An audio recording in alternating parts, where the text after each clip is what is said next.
Il y a l'occasion d'un petit coup d'œil dans l'article qui me paraît le projet financement politique et réforme électorale.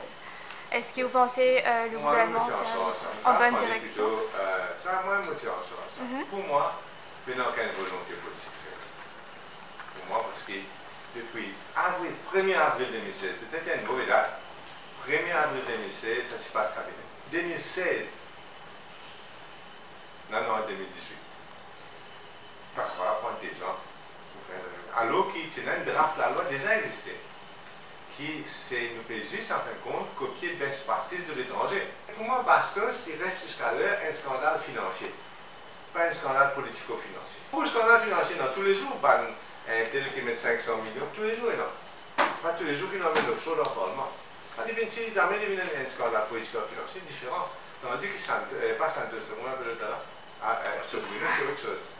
Pour moi, ministre, hier, soit fin esquive complètement bonne question, soit quand il finit tasser, il carrément induit la Chambre en erreur. Malheureusement, le ministre Bola fait une politisation vers quoi Popular Multipurpose Cooperative Society.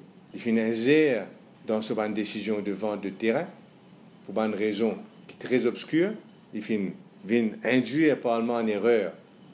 C'est une déclaration qu'ils n'avaient pas de mettre pression, tout ça là, dit le 27 mars, quand la première question est venue. Sa société-là, il appartenait sur 5500 membres.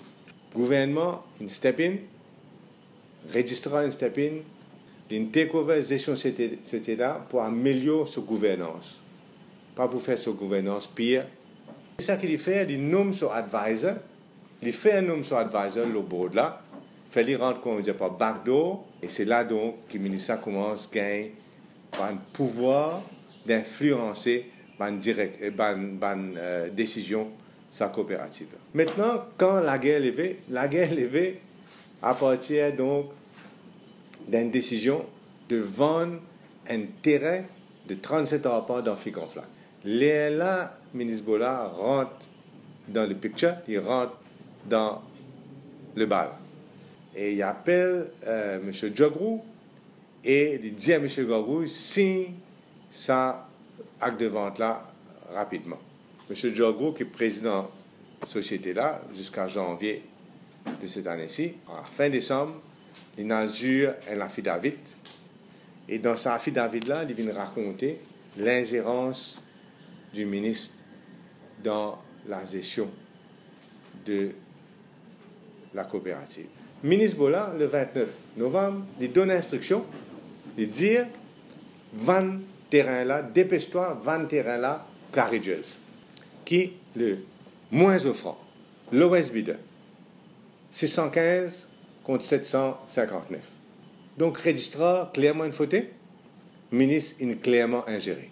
C'est que me demandé, tout document est déposé, me demandé à ce qu'il faire sur l'enquête qui est nécessaire pour connaître la raison de l'ingérence de Kunjbi-Hari, du ministre, et la raison qui fait registrar paraît pas fin faire travail professionnel dans ce dossier-là.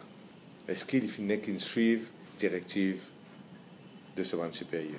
Qui, je suis content, moi, je pense une l'air, puisque la société-là finit revient à une situation financière qui est acceptable, qui est solvente, retourne sa société-là, son management, à ce ban propriétaire, ce ban membre.